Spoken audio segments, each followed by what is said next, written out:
الحج کی آیت نمبر 49۔ الحمدللہ وحدہ والصلاة والسلام علی من لا نبی بعدہ، اما بعد فاعوذ باللہ من الشیطان الرجیم، بسم اللہ الرحمن الرحیم۔ قل یا ایہا الناس انما انا لکم نذیر مبین، فالذین آمنوا وعملوا الصالحات لهم مغفرۃ ورزق کریم۔ سبحان ربک رب العزۃ عما یصفون وسلام علی المرسلین والحمد للہ رب العالمین۔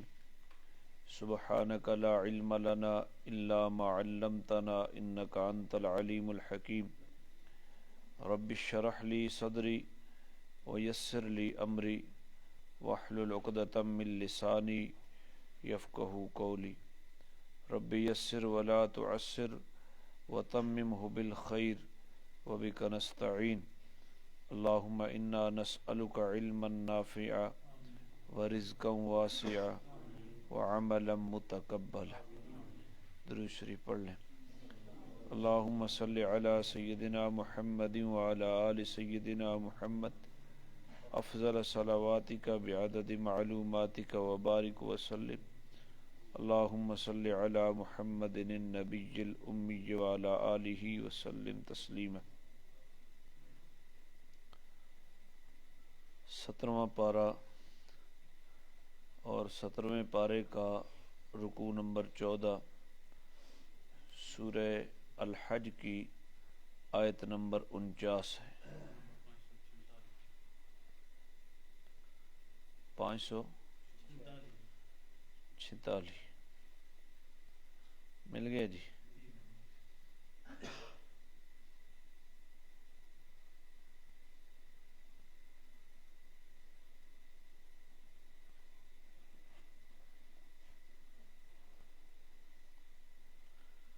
شیئر کر دیں۔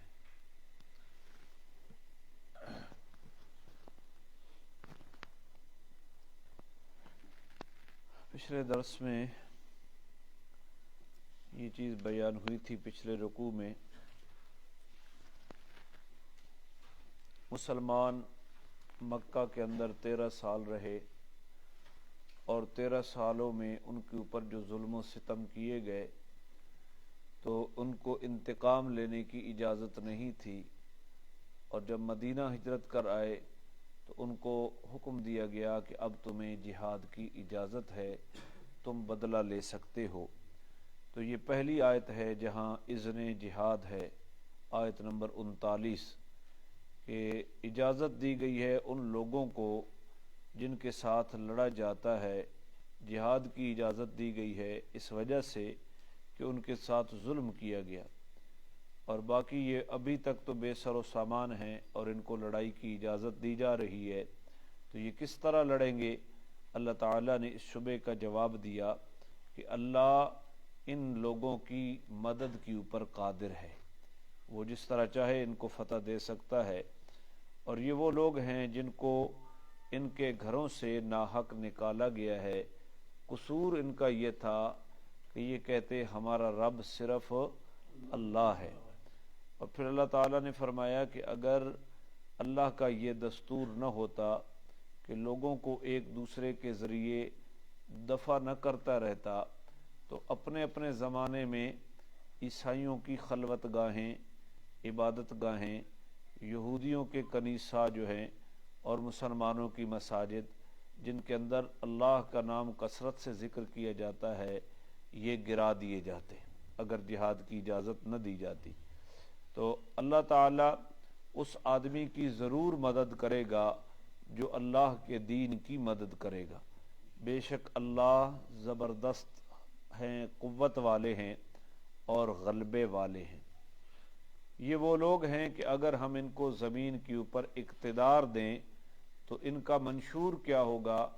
یہ نماز کو قائم کریں گے، نظام اقامت صلاۃ، اور یہ زکوٰۃ کو ادا کریں گے، نظام زکوٰۃ کی ادائیگی، نظام زکوٰۃ کو نافذ کریں گے، اور اچھے کاموں کا حکم کریں گے اور برائیوں سے منع کریں گے۔ تو اس آیت میں مسلمانوں کی حکومت کا منشور بتایا گیا ہے کہ مسلمانوں کو جب کسی خطے میں حکومت ملے تو وہ کیا کریں، اب ظہری ترجیح کے اوپر نظام اقامت صلاۃ قائم کریں اور نظام اقامت زکوٰۃ قائم کریں اور اچھائی کا حکم دیں اپنی سلطنت کے اندر اور ہر برے کام سے روکیں، اور تمام کاموں کا انجام اللہ کی جانب ہے۔ اور اگر میرا پیغمبر آپ کو یہ جھٹلا دیں تو اس سے پہلے قوم نوح نے بھی اپنے پیغمبر کو جھٹلایا، قوم عاد نے جھٹلایا، قوم سمود نے جھٹلایا، قوم ابراہیم نے جھٹلایا، قوم لوط نے جھٹلایا، مدین والوں نے بھی اپنے وقت کے پیغمبروں کو جھٹلایا، حضرت موسیٰ علیہ السلام بھی جھٹلائے گئے۔ تو میں نے، اللہ فرما رہے ہیں کہ میں نے کافروں کو مہلت دی اس تکذیب کے بعد، پھر میں نے ان کو پکڑ لیا، پھر دیکھ لو کہ میری پکڑ کیسے رہی۔ اور کتنی بستیاں ہیں جن کو ہم نے ان کے ظلم کی وجہ سے ہلاک کر دیا اور وہ چھتوں کے اوپر گری پڑی ہیں، اور کتنے کنویں جو آباد تھے آج نکمے پڑے ہیں، اور کتنے محل جو ہیں وہ شکستہ ہو گئے ہیں۔ تو یہ ساری چیزیں عبرت کا نشان ہیں کہ اللہ تعالیٰ سب کچھ کر سکتا ہے۔ اور کیا یہ لوگ مکے والے زمین کے اندر چلتے پھرتے نہیں ہیں، لیکن پس ان کے دل ہوں جن دلوں سے یہ سمجھیں، یا ان کے کان ہوں جن سے یہ سنیں۔ یہ آنکھوں کے اندھے نہیں ہیں، یہ دلوں کے اندھے ہیں جو دل سینے کے اندر ہوتا ہے۔ آدنی بھائی ہائے نانا، یہ آنکھوں کے اندھے نہیں ہیں، یہ دل کے اندھے ہیں، ان کا دل عبرت حاصل نہیں کر سکا۔ تو اگر کسی جگہ کی سیر کرنے کی اجازت دی گئی ہے تو وہ بھی اس لیے کہ اس کو عبرت کے طور پر بنایا جائے۔ اور میرا پیغمبر یہ آپ کو کہتے ہیں کہ جلدی عذاب لے آ، جلدی عذاب چاہتے ہیں تو ان کو بتا دو کہ اللہ اپنے وعدے کی ہرگز خلاف ورزی نہیں کرے گا، عذاب ضرور آ جائے گا۔ اور بے شک تیرے رب کے ہاں وہ دن جو ہیں، وہ تیرا 1000 دن جس کو تو گنتا ہے، اللہ کے ہاں وہ دن ایک دن کے برابر ہے، اللہ کے ہاں۔ تو یہ اس کو یوں تعبیر کر لیں کہ اللہ کی حکمت میں تو دیر ہے لیکن اندھیر نہیں ہے۔ تو جلدی یہ کہتے ہیں نا کہ ابھی عذاب آ جائے، ہم جھٹلا رہے ہیں، عذاب کیوں نہیں آ رہا؟ تو اللہ تعالیٰ نے فرمایا کتنی بستیاں ہیں جن کو ہم نے تباہ و برباد کر دیا، ہم نے ان کو مہلت دی اور وہ ظلم کرنے والے تھے، پھر ہم نے جب ان کو پکڑا تو لوٹ کر میری ہی جانب آنا ہے۔ یہ پچھلے درس کا مفہوم تھا۔ اب آگے چلتے ہیں، آیت نمبر 49 مل گئی ہے نا۔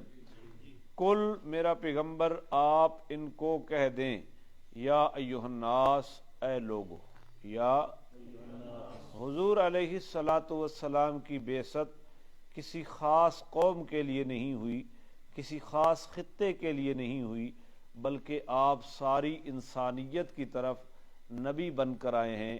اس لیے خطاب بھی ہے یا ایھا الناس، اے ساری دنیا کے لوگو، انما انا لکم نذیر مبین، بے شک میں تمہارے لیے واضح نذیر بن کر آیا ہوں۔ نذیر کا معنی ہے ڈر سنانے والا، یعنی اگر تم میری دعوت کو نہیں مانو گے تو دنیا کے اندر بھی تباہ ہو جاؤ گے اور آخرت کے اندر بھی کیا ہو جاؤ گے؟ پیچھے تک آواز صحیح آ رہی؟ دنیا کے اندر بھی تباہ ہو جاؤ گے اور آخرت کے اندر بھی۔ کیا مطلب ہے اس بات کا؟ ایک اعلان کروایا جا رہا ہے اور خطاب پوری انسانیت کو کیا جا رہا ہے کہ میرا پیغمبر ان کو کہہ دو، اے ساری دنیا کے انسانوں، میں تمہارے پاس واضح ڈر سنانے کے لیے آیا ہوں، نذیر بن کر آیا ہوں۔ یعنی میری دعوت کو مانو گے تو جنت کے اندر چلے جاؤ گے، نہیں مانو گے تو دنیا کے اندر بھی تباہ ہو جاؤ گے اور آخرت کے اندر بھی۔ یہ اعلان کروایا جا رہا ہے۔ کیا مطلب؟ مطلب یہ ہے قریش مکہ کہتے کہ ہم آپ کی بات نہیں مان رہے، آپ عذاب کیوں نہیں لے آتے؟ آپ عذاب تاثر وہ یہ دیتے تھے کہ گویا عذاب دینا نبی کے ہاتھ میں ہوتا ہے. تو اللہ نے اعلان کروایا میرا پیغمبر ان کو کہہ دو عذاب دینا میرا کام نہیں ہے, میرا کام ہے ڈر سنانا. بات سمجھ آئیے؟ یہ آیت اس لیے تب حال ہوتی. میرا کام عذاب دینا نہیں ہے, میرا کام کیا ہے کہ میری بات مان لو. نہیں مانو گے تو دنیا کے اندر بھی تباہ ہو جاؤ گے, آخرت کے اندر بھی جہنم میں جا کر تباہ ہو جاؤ گے. یہ میں ڈرا رہا ہوں, باقی عذاب دینا میرا کام نہیں ہے. عذاب دینا کس کا کام ہے؟ اب آیت حل ہو گئی نا. یہ اعلان کروایا جا رہا ہے ان کے اس شبے کے جواب میں کہ میرا پیغمبر ان کو بتا دو میں تو ڈر سنانے کے لیے آیا ہوں, عذاب دینا میرا کام نہیں ہے. عذاب کس نے دینا ہے؟ اور وہ یہ پچھلی آیت میں آیا نا, یہ آیت نمبر 47 میں وَيَسْتَعْجِلُونَكَ بِالْعَذَابِ, وہ آپ سے جلدی عذاب مانگتے ہیں. وَلَن يُخْلِفَ اللَّهُ وَعْدَهُ, اللہ اپنے وعدے کی ہرگز خلاف ورزی نہیں کرتا. عذاب آئے گا. اور یہ جو کہتے ہیں نا کہ ابھی تک کیوں نہیں آیا, وَإِنَّ يَوْمًا عِندَ رَبِّكَ كَأَلْفِ سَنَةٍ مِّمَّا تَعُدُّونَ, جن دنوں کی گنتی تم 1000 تک گنتے ہو نا, اللہ کے ہاں وہ 1000 دن تمہارا ایک دن کے برابر ہے. ایک دن کے تو تم سمجھتے ہو کہ ہم کب سے جھٹلا رہے ہیں اور ابھی تک عذاب نہیں آیا.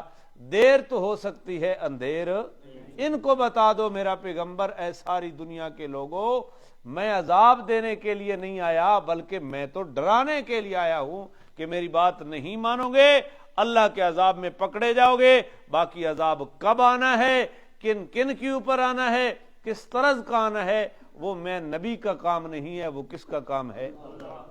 سمجھ آ گئی؟ آیت حل ہو گئی نا. فالذین آمنوا, وہ لوگ جنہوں نے ایمان لایا, وعملوا الصالحات, اور ایمان کے تقاضوں کے مطابق انہوں نے زندگی گزاری, اچھے اعمال کی. جن لوگوں نے ایمان لایا اور یاد رکھو عاملوا الصالحات, اچھا عمل وہی ہے جو شریعت سے ثابت ہو, جس عمل کی تائید شریعت کرے. جس عمل کی تائید شریعت نہیں کرتی بھلا وہ کتنا خوبصورت ہو, وہ عامل الصالحات کے اندر نہیں آتا. اپنی مرضی سے دین بنانا نہیں ہے بلکہ اللہ اور اللہ کی رسول کی مرضی والے کام کرنے ہیں. ان کو عامل الصالحات کہتی ہیں. سنو پھر, فالذین آمنوا, وہ لوگ جو ایمان لائے اور اعمال بھی اچھے کرتے رہے, لہم مغفرتن, ان کے لیے بخشش ہے. ان کے لیے کیا ہے؟ بخشش ہے. ورزق کریم, اور عزت والی روزی ہے. اور ان کے لیے کون سی ہے؟ عزت والی روزی ہے. لیکن آج تو ہمیں سمجھ نہیں آتی نا. یہ اللہ وعدہ کر رہے ہیں کہ جنہوں نے ایمان لایا اور نیک اعمال کرتے رہے. نیک اعمال جانتے ہو؟ جاگنا پہ نماز 5 ٹائم پڑھتے رہے, نمازیں ساری پڑھتے رہے, روزے بھی رکھتے رہے, اور لوگوں نے جو صدقات کا مال دیا تھا اس کو مٹکے میں بھر کے رکھتے رہے. عمر نہیں آنکھ چھوڑی. اگلا میں سوال کر, چلو میں ہوں بخش چھوڑے. یہ کہاں گزرا ہے بھائی؟ کس نے کیا کام کیا تھا؟ نمازیں ساری پڑھ رہا ہے, روزے سارے رکھ رہا ہے, لیکن جو کام گورنمنٹ نے اس کی ڈیوٹی میں لگایا ہے اسی کی تنخواہ بھی لے رہا ہے. لیکن اگر پبلک کے ساتھ وہ معاملات ہوتے ہیں تو کہے گا کتنے پیسے دو گے تو ہم تمہارا کام. تو یہ اعمال صالحہ ہیں. وہ تو رشوت لے رہا ہے نا, کہ جس کام کی تو تنخواہ لے رہا ہے اسی کام کے اوپر تو پیسے مانگ رہا ہے لوگوں سے جو تیرا حق نہیں بنتا. اس کو کیا کہتے ہیں؟ تو پڑھتا رہے نمازیں کوئی فائدہ نہیں, رکھتا رہے روزے کوئی فائدہ. نمازیں پڑھتا ہے لیکن اپنے گھر سے پانی پڑوسیوں کے دروازے کے اوپر چھوڑ دیتا ہے. ان جانتے انہوں دا داڑیاں بھی بچھا گھیڑیے نہیں پہ ہوئے.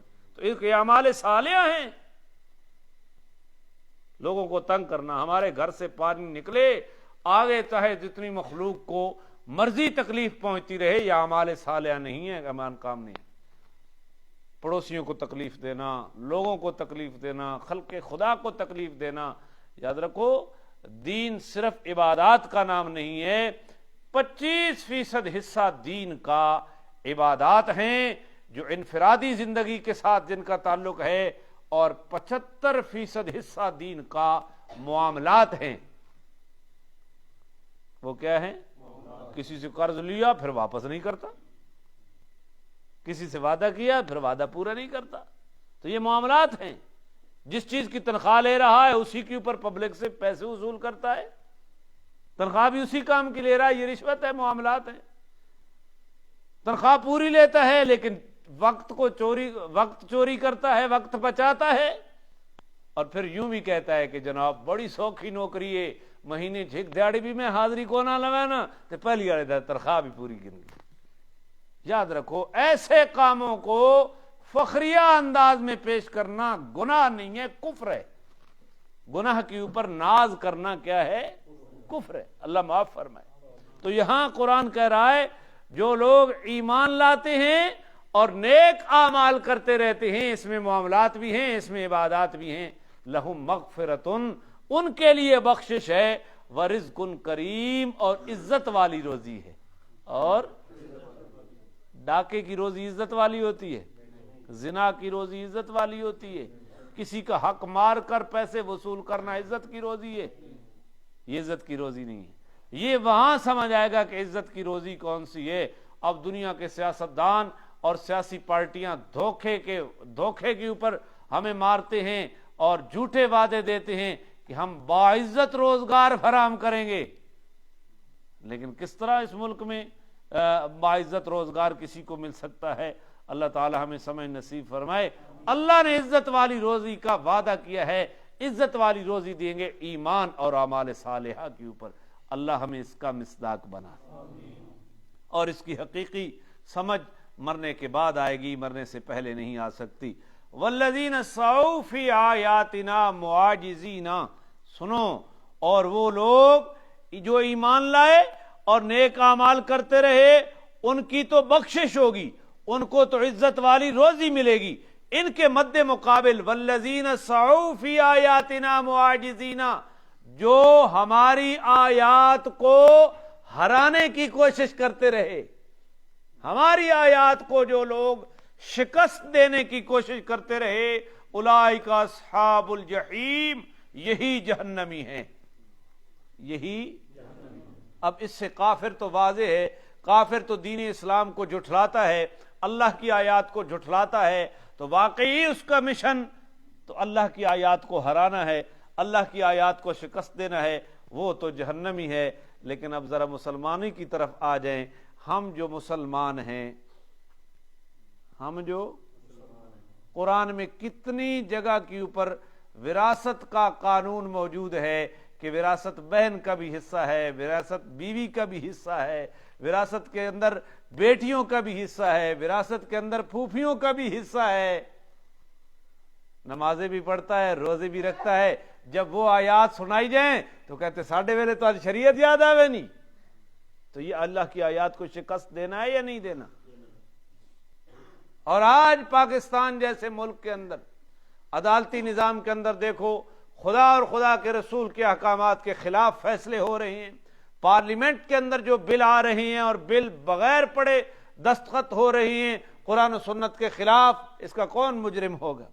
تو یہ شکست نہیں دینا اللہ اور اللہ کی آیات کو۔ اللہ تعالی ہمیں سمجھ نصیب فرمائے۔ جو لوگ بھی ہماری آیات کے اندر اس شکست کی، ان کو عاجز کرنے کی کوشش کرتے ہیں، وہ لوگ جہنمی ہیں۔ کلمہ پڑھ کر یہ کام کریں تب جہنمی ہیں، کلمہ نہ پڑھ کر یہ کام کریں تب جہنمی۔ اللہ تعالی ہمیں مسلمان بننے کی توفیق عطا فرمائے۔ اب ایک بات کہہ دوں، سیاست ہم تو فراڈ کو سمجھتے ہیں نا۔ جس ملک کے اندر ووٹ بندہ اس لیے دیتا ہے یا اس بات کے اوپر راضی ہے کہ وہاں قرآن و سنت کے خلاف قوانین بنے، ہمیں کوئی پرواہ نہیں ہے۔ یہ جتنی لبرل پارٹیاں ہیں، ان کو یورپ سے جتنے بل آتے ہیں، یہ بغیر پڑھے دستخط کر دیتے ہیں قرآن و سنت کے خلاف، اگرچہ آئین 73 کے آئین میں یہ بات لکھی ہوئی ہے کہ قرآن و سنت کے خلاف کوئی قانون نہیں بنے گا، ان پارٹیوں کو ووٹ دے دینا اور پھر اس بنیاد کے اوپر ووٹ دینا کہ اس نے جیتنا ہے اس نے نہیں جیتنا۔ آپ انتخاب اس بندے کا کریں جس نے کم از کم جیت کے 19-20 کی گیم میں وہ لوگ موجود ہیں، اگر آگے جا کر وہ قرآن و سنت کے نظام کے خلاف قانون سازی کرتے ہیں تو ایسی قانون سازی کے اوپر راضی ہونے والا شخص مسلمان بھی نہیں رہ سکتا۔ اگر وہ ایسی قانون سازی کے اوپر راضی ہے تو مسلمان بھی نہیں ہے، اگر راضی نہیں ہے تو مسلمان تو ہے لیکن ایسی پارٹیوں کو ووٹ دیتا ہے تو گناہگار ضرور ہے۔ تو ہمیں سمجھنی چاہیے کہ ہمارے ملک کے اندر ہم ایسے نظام کی طرف تگ و دو ہمیں کرنی چاہیے تاکہ اللہ کے نظام کا بول بالا ہو جائے، اور اس کے لیے ہم کوشش کے مکلف ہیں، نتیجے کے مکلف۔ ہم سے یہ نہیں پوچھا جائے گا کہ تم حکومت بنا کیوں نہیں سکے، یہ ضرور پوچھا جائے گا کہ نظام اسلام کی حکومت قائم کرنے کے لیے اپنے اختیار کی حد تک تم نے کتنی کوشش کی تھی۔ اللہ میں سمجھنے کی توفیق عطا فرمائے۔ یہ جو ہم مشرک کی رٹ لگاتے ہیں، فلاں بتوں کی پوجا کر رہا ہے تو وہ شرک کر رہا ہے، فلاں اللہ کے علاوہ کسی اور کے نام کی قسم اٹھا رہا ہے تو وہ شرک کر رہا ہے، اللہ کے نام کے علاوہ کسی کی نظر و نیاز دے رہا ہے تو وہ شرک کر رہا ہے، اللہ کے علاوہ کسی اور کے سجدے کر رہا ہے تو وہ شرک کر رہا ہے۔ یاد رکھو اس کائنات کے اوپر حکومت چلے گی تو اللہ کی چلے گی۔ کس کی چلے گی؟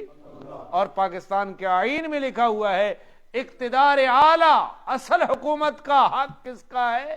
اقتدار اعلی اللہ کے پاس ہے، اور بندوں نے اللہ کا نائب بن کر اللہ کی زمین کے اوپر ایک نظام نافذ کرنا ہے، اور جہاں اللہ کی حکومت کے بجائے ایسی حکومت قائم کی جائے جو اللہ کے نظام کے خلاف ہو تو یہ حاکمیت کے اندر شرک نہیں ہے؟ اللہ کی حاکمیت کے اندر شرک نہیں ہے کہ ایسا نظام وضع کیا جائے خدا کی بنائی ہوئی زمین کے اوپر جو خدا کے نظام کے مد مقابل کھڑا ہو؟ تو ایسے نظام کے اوپر راضی ہونے والا کیسے موحد ہو سکتا ہے؟ یہ شرک فی الحاکمیت ہے۔ اللہ تعالی ہمیں حقیقی مسلمان بننے کی توفیق نصیب فرمائے اور تمام باتوں کی طرف توجہ نصیب فرمائے۔ اللہ تعالی نے فرمایا والذین سعوا فی آیاتنا معاجزین، جو لوگ ہماری آیات کو ہرانے کی کوشش میں لگے ہوئے ہیں اولئک اصحاب الجحیم، وہی کیا ہیں؟ جہنمی۔ تو چاہے وہ قانون بنانے کی کوشش ہو یا کسی قرآن کو جھٹلانے کی کوشش ہو یا قرآن کے مفہوم کے اندر تبدیلی کرنے کی کوشش ہو، تو یہ اللہ کی آیات کو ہرانے کی کوشش ہے، تو یہ جہنم میں جائیں گے۔ اللہ ہمیں ایسی لوگوں سے محفوظ فرما۔ وما ارسلنا من قبلک من رسول ولا نبی الا اذا تمنا، مشرکین نہیں مانتے تھے نا حضور علیہ الصلوۃ والسلام کی بات، اور جب بھی نبی پاک صلی اللہ علیہ وسلم کوئی بات کرتے تو وہ اس کے اوپر کیڑے نکالتے اور اس کے اوپر اعتراض کرتے۔ اللہ نے اپنے پیغمبر کو تسلی دی، میرا پیغمبر آپ سے پہلے جتنے رسول آئے اور آپ سے پہلے جتنے نبی آئے، مگر جب نبی قرات کرتا تھا، تمنا کا معنی میں قرات کر رہا ہوں، تمنا کا معنی کیا کر رہا ہوں؟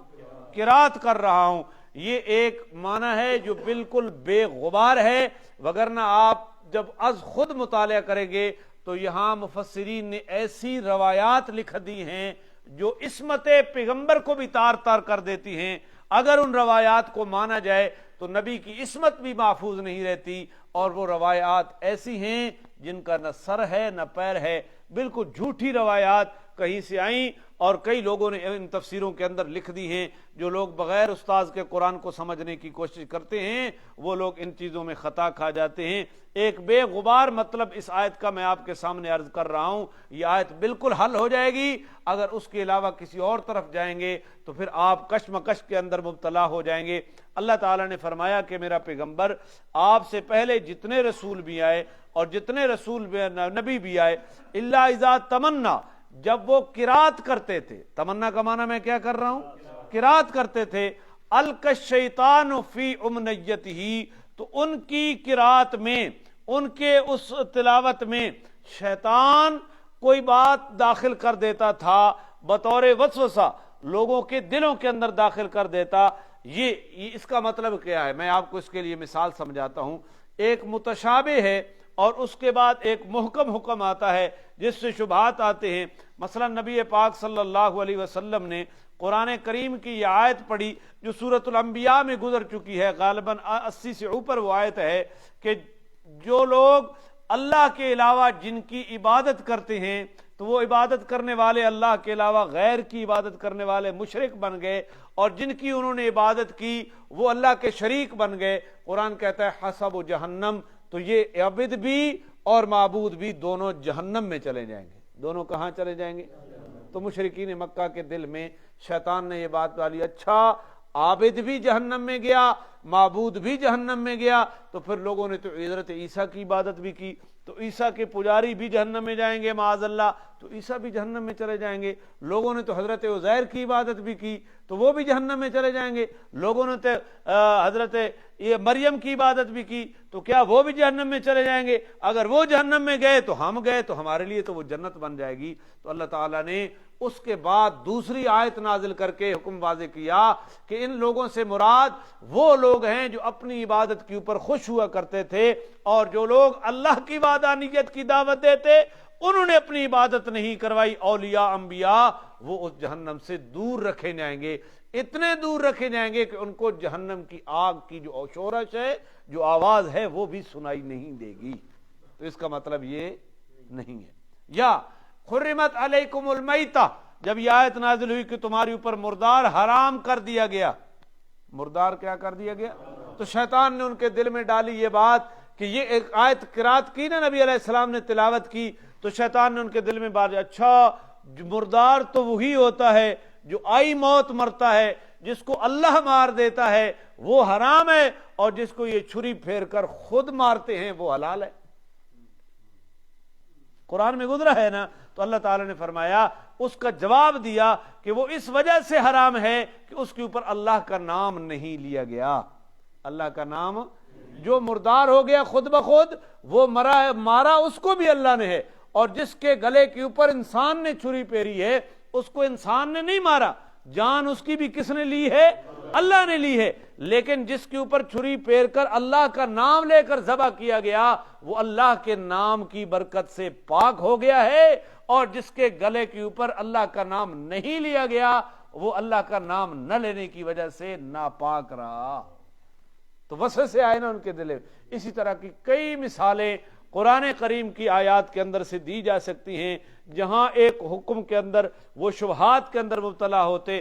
دیکھو نا، لوگ کئی واز سننے کے لیے آتے ہیں اپنی اصلاح کی غرض سے، اور کئی لوگ واز و نصیحت سننے کے لیے اس لیے آتے ہیں کہ کہاں سے کوئی اعتراض کی گنجائش ملے اور میں کیا کروں، اس کے اوپر اعتراض کروں اور بات پھیلاؤں. تو جو جس مقصد کے لیے آتا ہے اسی مقصد کی طرف اس کی توجہ ہوتی ہے، تو اسی مقصد کو وہ لے کر آگے جاتا ہے. تو اللہ تعالی ہمیں حسن نیت عطا فرمائے.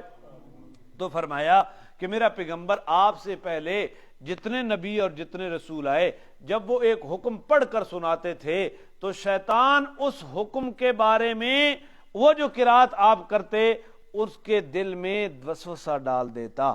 وسوسہ فینسخ اللہ ما یلقی الشیطان، جو شیطان وسوسہ ڈالتا پھر اللہ اس کو مٹا دیتا. ثم یحکم اللہ آیاتہ، پھر اللہ اپنی آیات کا مضبوط کر دیتا، اپنی آیات کو.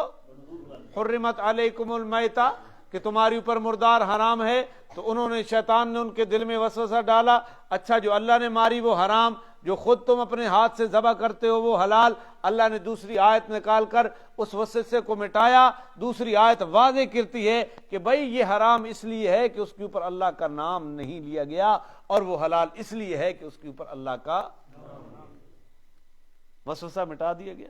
اور ادھر آیت پڑھی گئی کہ آج جو جن کی تم عبادت کرتے ہو تم بھی اور وہ بھی جہنم میں جائیں گے. انہوں نے کہا اچھا، تو پھر نیک لوگوں کی بھی عبادت کی گئی، وہ بھی جہنم میں جائیں گے. اللہ تعالیٰ نے فرمایا یہاں نیک لوگوں کا تذکرہ ہی نہیں ہو رہا. نیک لوگ جنہوں نے اپنی عبادت کی دعوت نہیں دی بعد میں لوگوں نے ان کی عبادت شروع کر دی، وہ لوگ جنت میں چلے جائیں گے اور جہنم سے اتنے دور رکھے جائیں گے کہ جہنم کا شور بھی انہیں نہیں سنائی دے گا. یہاں وہ لوگ مراد ہیں جنہوں نے اپنی عبادت خود کروائی ہے اور اپنی عبادت کے اوپر راضی ہیں، وہ جہنم میں اندر جائیں گے.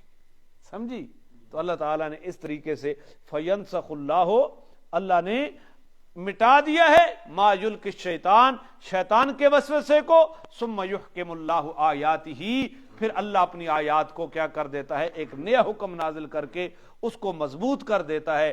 واللہ علیم، جو کچھ ان کے دلوں کے اندر ہے اللہ اس کو جاننے والا ہے، حکیم، اور اللہ اپنے فیصلوں کے بارے میں حکیم ہے، حکمت والا ہے۔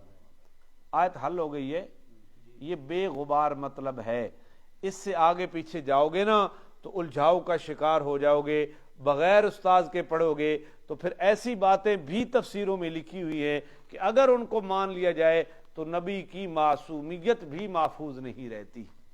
اس لیے قرآن کو سیکھنے کے لیے بھی کس کی ضرورت ہے؟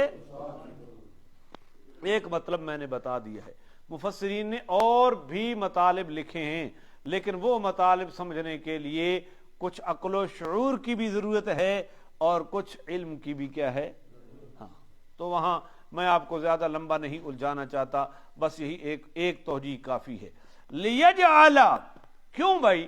نبی قرات کر کے سناتا ہے، شیطان ایک وسوسہ گھڑ کے لوگوں کے دلوں میں ڈال دیتا ہے، لوگوں کے، اللہ فرما رہے ہیں یہ جو شیطان نے لوگوں کے دلوں میں ایک اعتراض پیدا کیا ہے، لوگوں کے دلوں میں ایک کیا کیا ہے، اعتراض پیدا کیا ہے، لیجعل، تاکہ کرے اللہ، ما یلقی الشیطان، جو ڈالا ہے شیطان نے دل میں وسوسہ ڈالا ہے، تاکہ اللہ اس وسوسے کو بنائے فتنتن، آزمائش بنائے، للذین فی قلوبہم مرض، ان لوگوں کے لیے جن کے دلوں میں مرض ہے، والقاسیۃ قلوبہم، اور ان کے لیے بھی اس کو آزمائش اور فتنہ بنائے جن کے دل سخت ہو گئے ہیں، جن کے دل، مرض والے دل منافقوں کے دل ہیں، سخت دل کافروں کے دل ہیں۔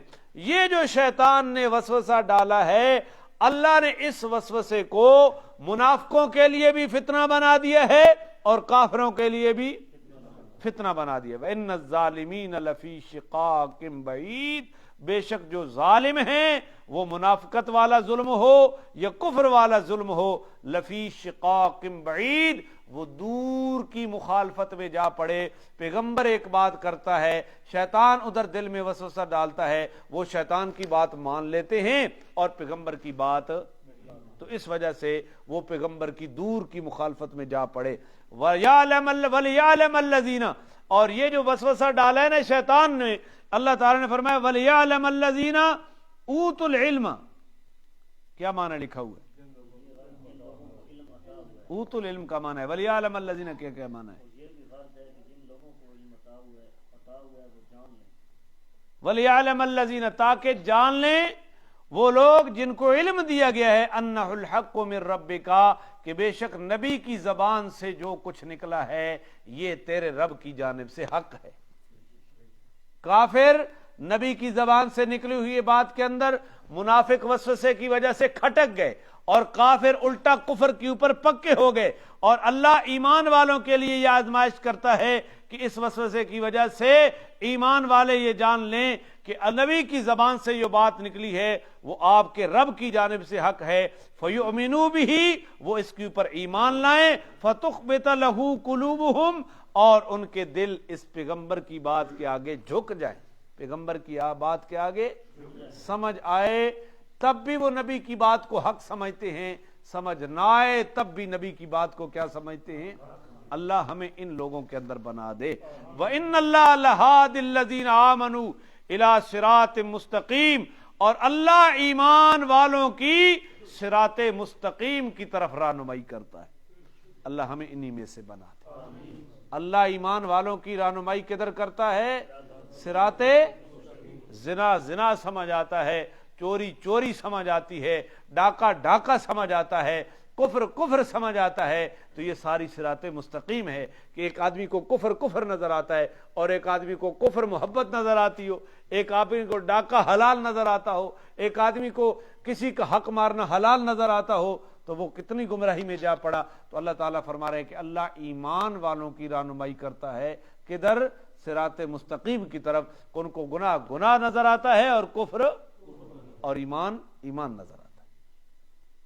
ولا یزال الذین کفروا فی مریۃ منہ، اور کافر ہمیشہ اس حکم کے بارے میں شک میں پڑے رہتے ہیں، حتی تأتیہم الساعۃ بغتہ، یہاں تک کہ اچانک قیامت آ جائے، اس وقت تک کافر تردد میں پڑے رہتے ہیں، اور یاتیہم عذاب یوم عقیم، یا ان کے اوپر بانجھ دن کا عذاب آ جائے، یعنی ایسے دن کا عذاب آ جائے جس دن عذاب آ جائے تو نجات کی کوئی صورت باقی نہ رہے۔ الملک یومئذ للہ، آج کے دن، یہ وہ دن ہے، الملک یومئذ للہ، آج کے دن بادشاہی کس کی ہے؟ صرف اللہ کی۔ کس کی؟ جب ساری کائنات تباہ ہو جائے گی، عارضی بادشاہیاں بھی نہیں رہیں گی، یہ میری ملکی، یہ بکرا کس کا ہے؟ جی میرا ہے۔ یہ حکومت کس کی ہے؟ جی میری ہے۔ یہ ملک کس کا ہے؟ جی میرا ہے۔ یہ فلاں چیز کس کی ہے؟ جی میری ہے۔ ملکیت کے دعوے یہاں ہیں، اگرچہ ملکیت عارضی ہے، لیکن جب ساری دنیا تباہ ہو جائے گی، اللہ اعلان کرے گا، فرشتہ بھی نہیں رہے گا، موت کا فرشتہ بھی نہیں رہے گا، لمن الملک اليوم، آج کس کی بادشاہی ہے؟ کوئی جواب نہیں آئے گا، پھر خود ہی جواب دے گا، للہ الواحد القہار، اکیلے اللہ واحد کی بادشاہی ہے۔ تو یہ فرمایا جا رہا ہے، الملک یومئذ للہ، آج کے دن کس کی بادشاہی ہے؟ اللہ ہی کی بادشاہی ہے۔ یحکم بینہم، وہ اب فیصلہ کرے گا ان کے درمیان، ان کو جنت میں بھیجنا ہے، ان کو جہنم میں بھیجنا ہے۔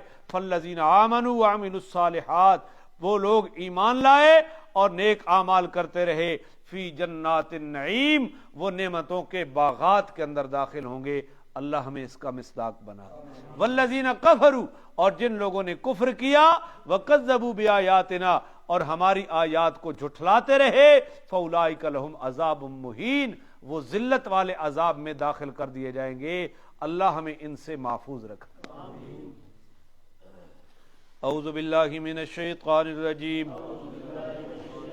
بسم اللہ الرحمن الرحیم، قل یا ایہا الناس انما انا لکم نذیر مبین، فالذین آمنوا وعملوا الصالحات لهم مغفرة ورزق کریم، والذین سعوا فی آیاتنا معاجزین اولئک اصحاب الجحیم، وما ارسلنا من قبلک من رسول ولا نبی الا اذا تمنى القى الشیطان فی امنیته فینسخ اللہ ما یلقی الشیطان ثم یحکم اللہ آیاتہ واللہ علیم حکیم، لیجعل ما یلقی الشیطان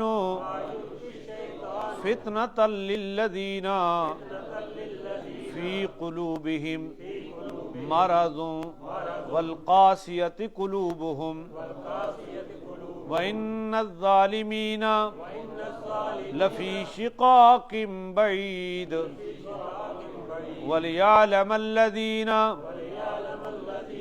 تھکے پہ اونچا پڑا کرو پر لے۔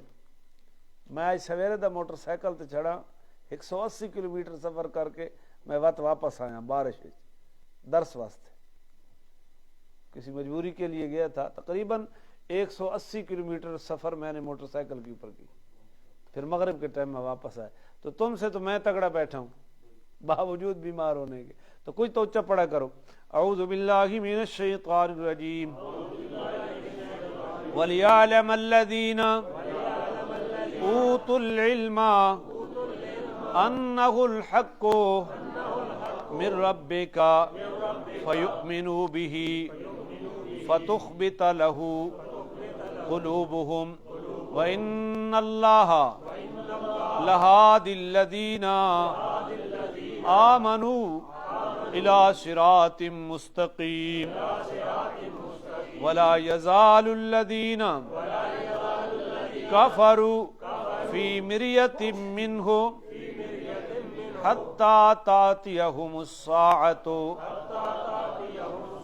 بغتۃ او یأتیہم عذاب یوم عقیم الملک یومئذ للہ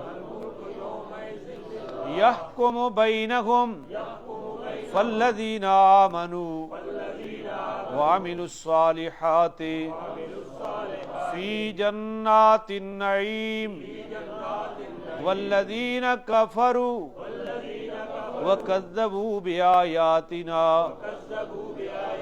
فأولئک لہم عذاب مہین۔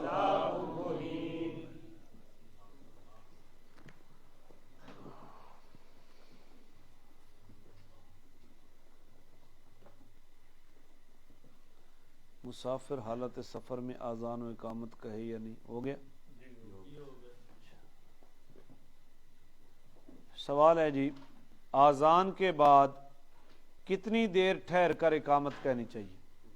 اذان کے بعد کتنی دیر ٹھہر کر اقامت کہنی چاہیے؟ جواب، مغرب کی اذان کے سوا اور سب وقتوں میں اتنی دیر ٹھہرنا چاہیے کہ جو لوگ کھانے پینے میں مشغول ہوں یا پاخانہ پیشاب کر رہے ہوں وہ فارغ ہو کر نماز میں شریک ہو سکیں۔